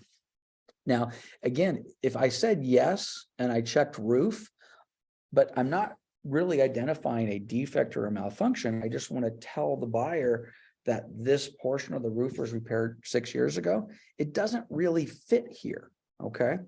But you could put it here anyway. I would not have a problem if Misty was my seller and she wanted to do that. I probably would still say no, but maybe in this section, I might sit back and say, you know, the southwest section of the roof was repaired 2 years ago, and here's the receipt. So again, you've got the catch-all with a whole bunch of things in here. Seller gets the opportunity once again to give us the blanket no, I don't know of any significant defects or malfunctions, or yes. This part, I always get a kick out of this. So they've gone through civil code and they've identified some specific things. And you might wonder, well, why is this in there and why is this not in here? It just is what it is. So they've gone through carbon monoxide, garage door openers, child resistant pull barriers. They've identified those things. You know, why is it something else not in here that seems to be health and safety? I can't tell you. It's just the way the statute has been laid out. So you have a whole bunch of reference to civil codes, pool safety, window bars. You know, my mom and dad have a property down in the desert that's got window bars on it, and they're not to code. And if we were to sell that property, those bars should come off. And at a minimum, we would need to say, hey, those window bars, they don't have the quick release, they're bolted on. So if I'm in a fire inside that house, I'm stuck. So those things need to be done. Old garage door openers that don't have the automatic reversing. That's pretty much what we're talking about in this section. So you guys can go through that a little bit on your own. So this gets back to Robert De Leon's question a minute ago. Yes, no. Now there's not a column that says unknown. So this is where, again, and even some agents have some challenges with this. Okay. So here's the question. Are you the seller aware of any of the following? So are you aware? So let's just take the first one. Do you have any, asbestos, radon, formaldehyde, blah, blah, blah. Well, I don't know. All right. Well, if you don't know, then you are unaware. So the answer to that question is no. All right. So if they don't know, then they have no awareness to what the question is, and it's okay to check no. I will tell you, as a young agent, I think I did what maybe Robert was suggesting, and this is not recommended. Do not do this. I would handwrite my own little column in here that said unknown, okay? Unknown is no. All right, so don't do that. Don't write in there. And if you struggle with that, I understand. I struggled with it as well. Okay, so do we have any issues? Any mold in the property? Any lead-based paint? Yes, no, whatever it happens to be. By the way, we talked about the last time this, I believe the last time this form was modified by the state of California legislature was when they added the word mold. It didn't always have mold in here. I think it's a long time ago. I asked Dwayne because Dwayne and I are the old birds here. But it was sometime within Dwayne and I's career, I want to say maybe 20 years ago. They added the word mold. It wasn't there before. So there we go. We got the mold feature shared in common. Again, I think Drew was typing a note about fences. Very, very common mistake is, guys, almost every single property that we're going to sell residentially has features shared in common. We have a fence, the fence in between the property, 99% of the time is shared in common. Now you might say, well, wait a minute, 10 years ago, I replaced that fence and I had that fence built on my property line because that son of a bitch neighbor next door refused to pay for half. That's my fence. Okay, fine. You can make note of that, but your neighbor still has a common use of that fence. Even and they actually now they have an extra 18 inches of land that they didn't have before. So it's still going to be shared in common. So again, yes, no, be careful with that. Encroachments, easements, similars that may affect your property. If you're dealing with normal kind of run-of-the-mill residential properties, probably not too much to worry about here. Anything that's a little rural, looks a little different, you're kind of out in the woods, you be very careful on how your sellers answer these, and you be very careful how you answer those. Question 4 and 5 seem identical, but they're not. So room addition, structural modifications, other repairs made without permits. Okay, that's different than that are not under building codes. But again, be careful with that. So for example, I know for a fact my patio cover's been built to code, but I never pulled a permit on it. Okay, well, if that's what you're going to say, that's fine. But how long ago did you build it? Has the code changed since you built it? All right. So this is the deal, guys. If you got a seller who has something that they've done, it's not permitted, just disclose it. Yeah. I mean, the house that Drake's in right now, which is the house that Julie and I used to live in, I intentionally built a gigantic patio cover 20 some odd years ago, and it was beautiful, and it was not built to code, but it was beautiful. And I didn't pull a permit on it, as you could probably tell, because there's a certain thing you weren't allowed to hang a thing on a fascia, and I wanted to hang a thing on a fascia. I didn't want to put a header up. But this is the deal. I'm in the business. I know what I'm doing. If I sell that property, I'm just disclosing it. Hey, this is the deal. Patio is not built to code. City of Riverside doesn't have point of sale inspections, doesn't have those type of inspections. So you just disclose it. Yes, it's built not to code, and guess what? No permit. We'll negotiate it out. Fill, compacted or otherwise. This is one of those that sellers generally don't know. The example I've used, and again, I'll talk to Dwayne because he remembers to this day, if you drive up into Hidden Springs in Moreno Valley, I can't remember the name of the street, maybe Dwayne or Drew knows. You come into Hidden Springs, there's a little cul-de-sac, and there's at the end of the cul-de-sac, there's what used to, wow, that's weird. How come there's no house built there? Well, the builder built the house.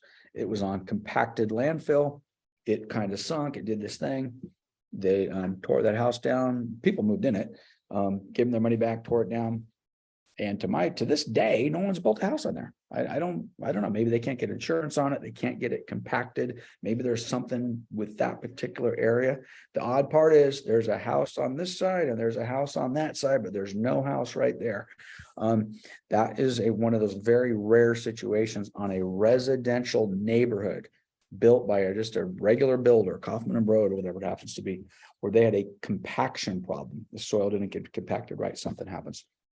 Any settling, slippage, sliding soil problems. Again, disclose it. Pretty straightforward stuff. Flooding. This flooding or drainage. Question 8 is the question that actually started the transfer disclosure statement. That was the story that I was telling you earlier about the flooding problem, the drainage problem from one neighbor to the other. Yes or no? Major damage from the property, structures, fires, earthquake, floods, landslides, yes or no? I tell a story in a different class. Mike Boab sold a property. There was a fire. Everything was done. It was fixed. Everything was fine. Property got sold. Mike was a listing agent. Property got sold. Buyer several months later is going into the attic, I think, to put some Christmas decorations away, looks up in the attic. It's covered with black soot. Okay. Loses their mind. Oh my God, you guys lied. There was structural damage. There was a fire, and which was true. The damage, by the way, it took months and months for us to get everybody to calm down and make this thing go away. But when they cleaned everything up and when they replaced the wood, what they didn't do is they didn't clean up the black soot. So it just, when you opened it up, it looked horrible, which, by the way, generally speaking, with most insurance companies, they'll clean all that up. They'll take that, they'll clean it, they'll scrape it, they'll paint it. So when you go up there, you're not seeing that sort of stuff.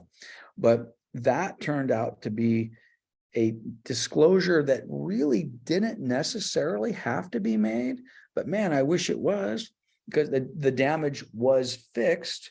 But as you guys know, there's other forms that we're going to talk about that says not just is it broken today, was it broken previously and fixed? This is one of those areas that we say, hey, we're fine. We don't have any fire damage today. However, 4 years ago, we had a fire and this is what was done. Those items need to be disclosed. And we'll talk about those when we get to the SPQ and a couple other forms. So what do we know? Zoning violations, again, non-conforming. Neighborhood nuisance is a noise problem. I use this example in class a lot. I'm out on a listing appointment and, hey, Mrs. Smith, great house, beautiful house, you know, why are you selling? I'm selling because a little shit across the street, he plays his drums and I can't stand him and they're just running around, they're making noise and I got to get out of this neighborhood. Oh boy. Okay. Well, guess what you just described to me? You described to me a neighborhood nuisance or a noise problem. So you told me I have to disclose it. And guess what? You now have to check the box yes. And you now have to say, little Johnny across the street, don't necessarily have to be that specific, but you do have to sit back and say, yes, there's a neighborhood problem. I'm moving. The very first thing you told me is you're moving because the neighborhood is too loud. It's too noisy. Too many kids running around on bicycles and skateboards. So, just be aware of that. CC&Rs, again, that's not always homeowners associations, guys. You may not understand, but most residential neighborhoods, whether there's a homeowners association or not, have some sort of CC&Rs and or deed restrictions. All right. So just be aware, we'll discover those as part of a preliminary title report. Homeowners association, again, common areas within associations. What do we got? Yes, no, otherwise. Notices to abate. Yeah, I'm fighting with the city over my tree or whatever it happens to be. You have to, disclose that. Any lawsuits or threatened lawsuits need to be disclosed. You must disclose. Yes, my neighbor, this actually just happened. Chong in the Covina office is an escrow. I think he's supposed to be closing this week and getting ready to close. The neighbor next door to the house that they're selling is apparently coming over and upset because there's a tree that's raising up the concrete driveway on their side of the property. Needs to be dealt with. Okay. Well, wait a minute, Lance, is that a threatened lawsuit? I don't know, but we have knowledge of it. You don't want to close escrow, have knowledge of it, and then have the neighbor a week later say, I'm suing you because your tree's damaging my driveway. So that's a little one in theory. The bigger ones are, hey, I'm suing the builder because there's a defect, or this is the one where a lot of sellers don't pay any attention to. Somebody is suing the homeowners association. I'm suing the HOA because of whatever. I don't like their rules. Well, when they sue the HOA, you're the HOA. So that is a lawsuit affecting your property. So always cracks me up when homeowners within a homeowners association sue their homeowners association, because that creates all sorts of problems. When now, you go to sell that property, you go to sell that unit within the HOA. Well, you now have some disclosure things that you did not have previously. So that gets us to the bottom of, or almost to the bottom. So any additional questions, yes, no, you can explain here. Now we're getting to the bottom. So now what are we doing here? Hey, I'm certifying that the property as a close of escrow is going to be in compliance with health and safety. I'm going to have my smoke detectors up. We just talked about that. I'm going to have my water heater strapped. We just talked about that. So that is in compliance as well. This basically is taking place of the smoke detector water heater form. They did incorporate this. This is one of those things that's a little bit newer, certainly not 20 years old. I don't remember when they put this in. Top of page 3. So the seller is going to do their certification. So this is my disclosure. I'm putting my name to it. I believe it. This is the listing agent's disclosure. Okay. So most of us now have gotten into the habit of just saying, okay, I'm going to check the Avid, and the Avid is my thing, which, by the way, that's fine. I used to rail against the Avid and I just didn't like it. And, I was an old agent and didn't, just guys, do your Avids, fill out your Avids, do your Avids. Okay. Leaving this, by the way, Avids are not required by law. So if you have an agent in the other transaction that says, I'm not doing an Avid, okay, that's fine. If you go to our SkySlope, it shows that the Avids are required by both agents. Well, I want them. It's required for you. But if the other agent's not doing an Avid, that's fine. Even though it says required in SkySlope, just say, hey, the agent refuses to give us an Avid. So they don't have to do an Avid, but that doesn't mean they don't have to disclose. So if they're not doing an Avid, they still have to fill this out. The agent has to sit back and say, well, I know to the following things. Now, let's suppose on that example I gave earlier, where the seller has said something which I disagree with. Well, I'm going to put it on my Avid, but I'm also going to put it here. So I would check the Avid box, and I would also check this, and I would say, hey, let's just go backwards. Seller, the noise. Okay. Seller has indicated no noise problems. And this, boy, you talk about awkward and uncomfortable, on March 2nd, at the time I took the listing, the seller indicated me one of the reasons for them leaving is noise problem in the neighborhood. Boy, you imagine putting that on your TDS and giving your seller a copy? Again, best practice, of course, is to sit back and say, Sally, you have to disclose that you feel there's a neighborhood nuisance, because if you don't, I will. And don't walk away from those guys. So you're going to fill out, as the listing agent, you would fill out this portion if you are the listing agent. The buyer's agent is going to then fill out this portion, the exact same thing, same obligations to notify. The seller is now signing down here that they've got a copy of this, and the buyer signs down at the bottom. Yes, they've got a copy of it. And then both agents again sign. So the agents are going to sign in their individual sections above this, and then they're going to sign as well in the lower section. So the seller is going to sign twice, the agents are going to sign twice, and then the buyers are going to sign one, acknowledging that they've received a copy. Now, keep in mind, when the buyers sign that they've received this, it doesn't necessarily mean that they're waiving contingency. I get that a lot. The seller said something, and my buyer doesn't want to sign it. Well, have you removed contingencies? No. I still, when we're doing inspections, that's fine, sign it. I've got all the buyer is doing is that they've acknowledged that they've received a copy of it. So they certainly can sign it. They're not waiving any rights. And this is just the last paragraph referring to the civil code sections. Okay. I'll pause for a second. Hey, Robert. Hey, Lance, what is best practice for this in the manner of filling the TDS? Can it be, is the best practice having this filled out by the seller handwritten or digital? Well, digitally, I don't even know, guys. When you send these over to the sellers now, do they have I don't do this. Do they have the ability to fill this out electronically? Anybody? I see these things filled out electronically periodically. I see nice clean check boxes. I had one client that did it digitally before. Yeah, Glide is what most people use for it, but Okay. I still think it has its challenges. Yeah, so this is the deal. However, your seller is signing it, and I know it can be done electronically. It used to be, you can't even do this anymore. In zip forms, you as the listing agent could actually check the boxes. I think they took that away years ago. So now you don't even have the ability to check the boxes in zip forms.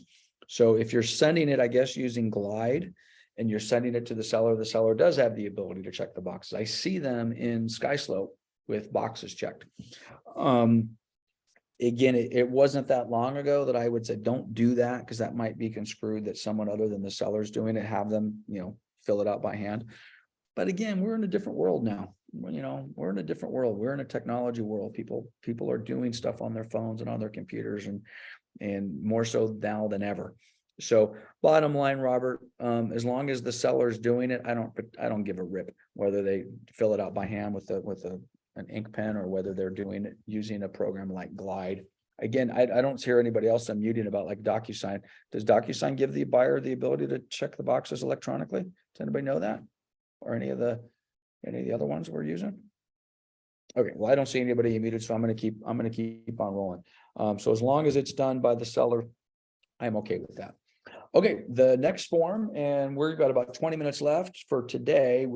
Should be able to get pretty well through most of the SPQ, if not all of it.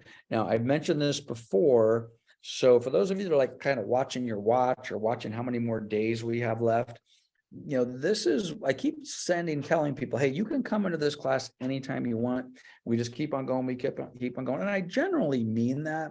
However, there is a tremendous amount of repetition from basically from this point forward. These forms are just over and over and over. So that being said, for those of you that missed a class 2 classes ago, 3 classes ago, 4 classes ago, it's entirely possible. I'm going to sit back multiple times and say, we already talked about that. We already talked about that. We already talked about that.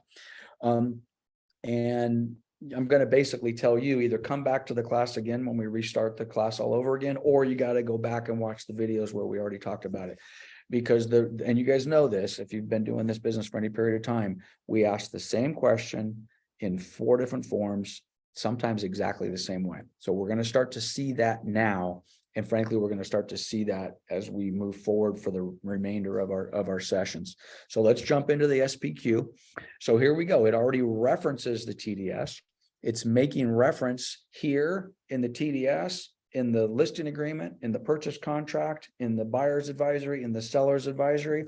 And it's basically telling you guys, you're advised to read stuff. You're advised to do the disclosures. You're advised to disclose material defects, all of that stuff. I mean, this was almost word for word for 4 different places within the contract. So we've got our property address, our parcel number, our address, disclosure. And by the way, the seller's filling out this form. This is the SPQ, Seller Property Questionnaire. So all of these questions are directed towards the seller. This is our disclosure that says this is the seller's representation, not the agent's representation. So we're giving ourselves a little bit of get out of jail free card. What's the purpose of this? The purpose is for you seller to inform the buyer of material or significant defects, malfunctions, anything that materially affect the value or the desirability of the buyer to buy the property. That's what this says. Basically, I'm paraphrasing paragraph 2. What's the purpose to the buyer? Purpose to the buyer is for them to take that information from the seller and decide whether or not they still want to buy the house, or if they do still want to buy the house, do they want to buy the house at the price that they thought they were going to buy it for previously? Do they want to adjust that price, whatever it happens to be? So again, they're very basic stuff. Seller's awareness. We just talked about this. For a statement, Robert, this is a direct answer to your question. For each statement below, answer the question you are aware by checking either yes or no. A yes answer is appropriate, no matter how long ago the item was asking for. So actually, it's a little bit different than yours. So let's go back to a yes answer is appropriate, no matter how long ago the item being asked about happened or was documented, unless otherwise specified. So you're going to say, yes, I had a plumbing problem, but I fixed it. Okay. Yes,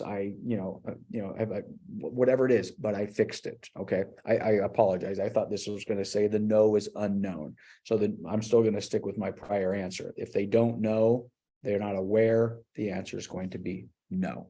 So what do we got here? Documents, reports, inspections, disclosures. We have all this stuff. Okay.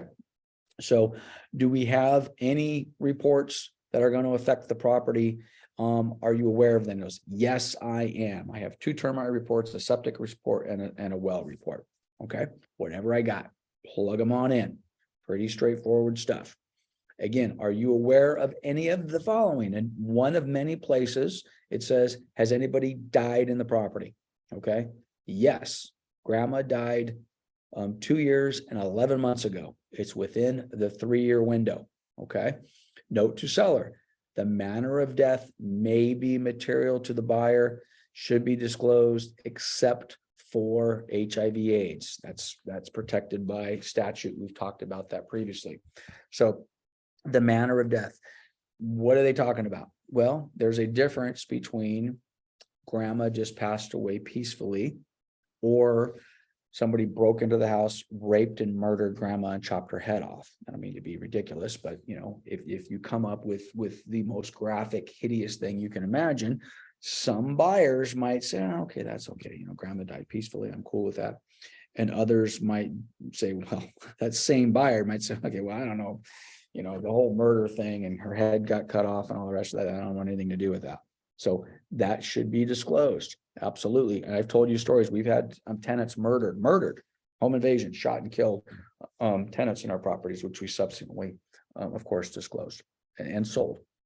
An order from a government health identifying the property is contaminated with meth. By the way, if you've ever had a property contaminated with meth, there's no question that it was contaminated with meth. There's all sorts of government and city forms and decontamination stuff that needs to be done. So yes, I have had that done, and it was 7 years ago when I had a bad tenant and we cleaned it up. Release of illegal or controlled substances on or underneath the property. Well, what are they talking about? Well, you know, I've been pouring my motor oil behind my garage for the last 30 years. I would have to disclose that. I'm next to an industrial zone. Yeah, it's pretty obvious. I'm right there, March Air Force Base, or, you know, I live next to the train tracks and I'm in the industrial area. Whether the property is affected by nuisance by the industrial zone. Well, it's one thing to be with the industrial zone. It's quite another thing to have it cause me problems. Yeah, it's a nuisance. I hear trucks driving by all day, and I smell, you know, they cook food and it smells like, you know, chili peppers all day long, whatever it happens to be. Property located within 1 mile of a former federal or state ordinance location. Generally, what they're referring to is military bases that have explosives, they have bombs. So I'm in Moreno Valley right now. Saw a lot of properties that are right next to March Air Force Base. Certainly, there's hundreds, if not thousands, of properties that are within a 1 mile of the gate of March Air Force Base. Do they have bombs there? I have no idea, but I'm going to assume that they do. So I'm checking the box. Is the property located in a condominium plan unit development, common interest subdivision? Yes or no? Simple. Insurance claims. This is one that people just overlook this all the time. Most of the time, it doesn't seem to cause problems, but don't overlook it. Have there been an insurance claim affecting the property within the last 5 years? Yes or no? This tends to be one that sellers want to fudge a little bit. They want to lie about it. You can't lie about it, you guys. If the seller says no, the buyer is going to go, we're going to go into escrow. They're going to apply for a new homeowners insurance policy with Farmers Insurance or whatever it happens to be. And behind the scenes, Farmer Insurance puts in the property. All of the claims are public. Okay. It's kind of like a Carfax for your house, right? So insurance company is going to come back and say, all right, well, here's your policy. Oh, by the way, you have to pay more. Why do I have to pay more? Because there's been 5 slab leaks on this house in the last 5 years, or there was a wind dam, whatever it happens to be. So it's required. They must disclose that.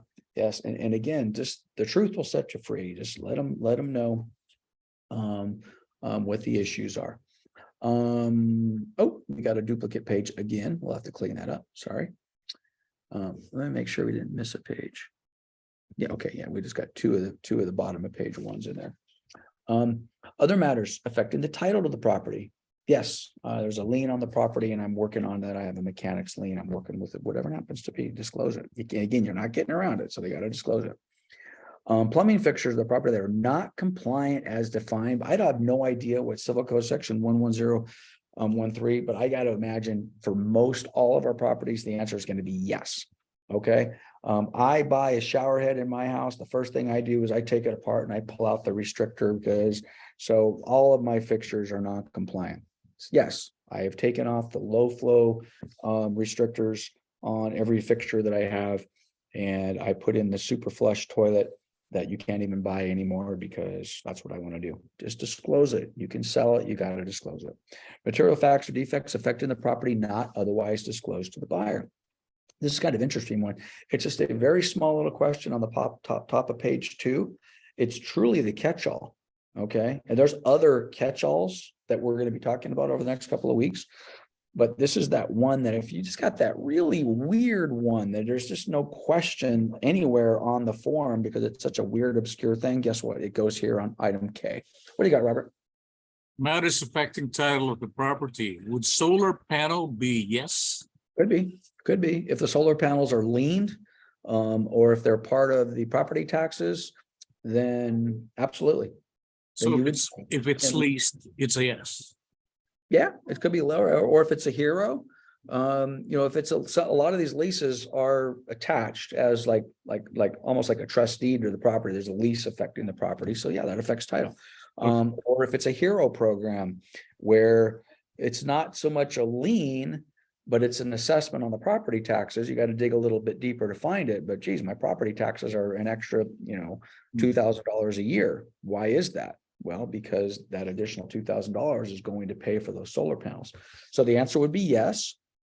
And then depending upon what it was, you would check the box and then you would explain, say the solar panels are lease, copy of lease attached, or the solar panels were purchased as part of a hero program and property taxes are assessed annually to the tune of X, documentation attached.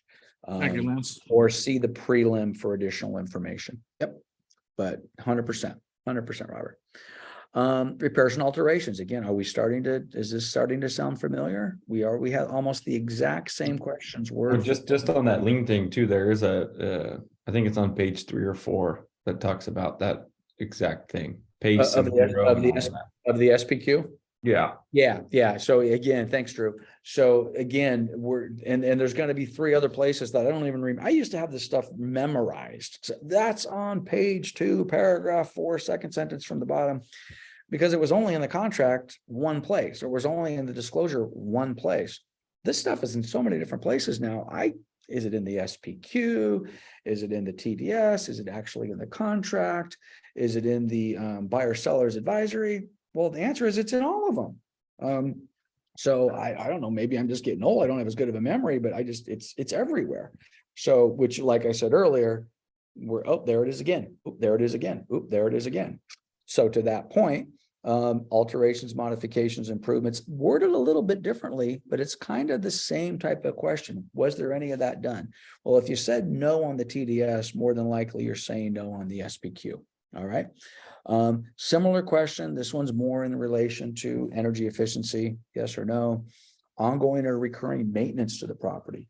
I have to have this septic tank has to be pumped every 6 months because I have a problem. Or yes, I have to have these trees trimmed every 12 months because if I don't, I have a problem. Has a property been painted in the last 12 months? Okay, want to know that. Okay, yes, any part. There's a million reasons why, but maybe there was some mold or mildew or discoloration, and did you paint over that? I want to know if that's freshly painted. Was the property built before 1978? Why is that important? Because that's our lead-based paint window. If we've been, working on the house, have we been sanding the house? What happens when you sand old paint, old parts of houses? Well, that lead-based paint might now be in the air. What happens when I cut into that fascia board that had a small layer of lead-based paint? Now it's in the air. I think I mentioned this to you guys. My folks have a house down in the desert. It hasn't been painted in forever. We're painting it. I went over there with the pressure washer. I blasted stuff all over the place. The house was built in 55. There's layers of paint that came off of that property, and they fell into the sand, and they have, in theory, that's lead-based paint. I did not dispose of that properly. I didn't do it. I didn't put it in a vacuum in a little bag and all the rest of that. So I checked the box. Yeah. I painted the house. Yeah, I cut it, I sanded it. This is what I did. If you're not comfortable with it, hire an inspection. I'm selling it. I'm disclosing it. I've done it. I'm disclosing it. It's now on you. Okay. So this is all about the lead-based paint and what impact that may or may not have on the buyer's willingness to buy. I'll just be honest with you guys. To my knowledge, in our offices, in the all the years we've been doing this, I've never had a transaction not close because of a lead-based paint issue, ever. Okay, maybe we had to do something, but never not close. And quite honestly, the same is true of asbestos. Same is true of mold. We've had some issues and some battles and maybe some negotiations. And maybe buyer one didn't close. Okay, so maybe my statement's a little bit too of a blank. I don't want anything to do with it, you know. Well, you didn't want anything to do with it. Buyer number two was more than happy to take it with the asbestos issue and handle it. Structural systems. So again, do we have defects? Are we aware? Again, the same question up every single one of these. Are you the seller aware? Are you the seller aware? So do we have any defects? This is very similar to the TDS, that question on the top of page 2. They list all of these things. Well, guess what? They have almost the exact same things listed all over again. The fireplace, the walls, the foundations, the ceilings, the roofs, the blah, blah. Are you aware of anything? So if you answered no on the TDS, you should be answering no over here, and then vice versa. Leasing of any, here we go. So the Drew jumped ahead and said, hey, don't forget, here it is. Robert, here's your question. Yes, I'm leasing the property. Here it is. An alternative septic system. Honor serving. What's an alternative septic system? I don't even, I know what a septic system is. I'm not sure. Maybe what they're saying is, you know, as opposed to you're hooked to the sewer, I don't know. You know, I will tell you, I thought I knew everything about septics. You know, I've sold and had dozens of septic tanks pumped and certified on houses that I've sold. Thought I was an expert. Well, my mom and dad's house down in the desert, I learned something about septics. I'm not an expert. So I learned something about it just recently in the last few months, which I won't get into right now. Disaster relief. Was there any insurance settlements? Is the seller of your property the beneficiary of a disaster relief funds? Where, and again, in Southern California, I don't know of any disaster relief funds for anything that have been paid out within our marketplace. But think of things like there's a hurricane that comes through Louisiana and there's some disaster relief funds. It's funny on this one, I had an argument with one of our owners, Dr. Gass, the United Way COVID relief, because technically that's a disaster relief fund. So he actually noted it. Wow, there you go. Well, see, there you go. And I wouldn't have thought that, but you know what? I get, maybe he's right. Okay. So there you go. So that's a great example. So maybe we don't think that applies. Well, no, that doesn't apply, Dr. Gass. He says, well, I think it does. Fine. Let him check the box. Yes. Come down here and say, I received $18,000 in COVID rent relief funds. Right? What's the harm in doing that? So, but by the way, the other harm is, let's suppose you were in a floodplain, you got wiped out, and that money, you got $100 grand, and that money was supposed to go to do something to your property or put up a berm or rebuild the house. What they're really getting at here is, did that money go, did you do with the things with the money you said you were going to do? That's the intent of this, which would mean the COVID thing doesn't really apply. But if my client, by the way, Drew, is that what we did with him? He checked the box and we said, and basically said exactly what you said. If you feel you need to put that on there, then go ahead and put it on there. Yeah, amen. And him and Denise got in an argument about it. Oh, I can imagine. I can imagine. Okay, guys, we have about 4 minutes left. We will break immediately at 2 o'clock. So if I don't know how far else we're going to get, but we'll stop here in 4 minutes. Water-related mold issues. Again, mold is kind of like asbestos used to be huge. Lead used to be huge. Mold is starting to become one of those things that many years ago, everyone was freaked out about it. Now, fewer people are freaked out. But at the end of the day, if the seller is aware of any water related, doesn't necessarily have to be mold. Okay, no, I don't have any mold. Well, yeah, the house did flood 2 weeks ago, or it did flood 2 years ago. Okay, well, that's a water intrusion.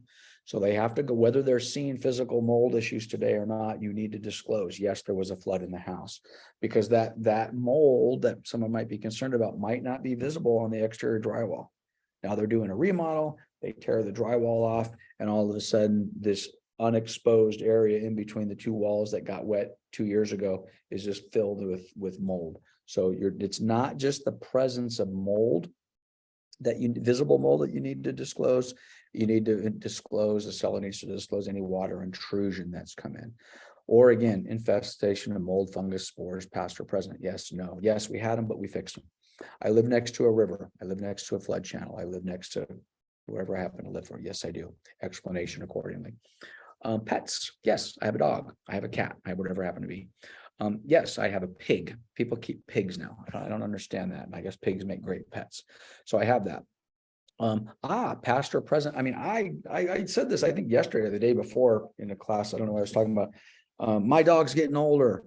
You know, you come into my house, for the most part, you don't know I have a dog, but you know what? He's getting older. He's peed in the house a couple of times. My God, I'm going crazy, making sure I get that thing cleaned up. Well, it's cleaned up. I don't think it smells like pee anymore, but man, oh man, doesn't matter. I have to disclose it.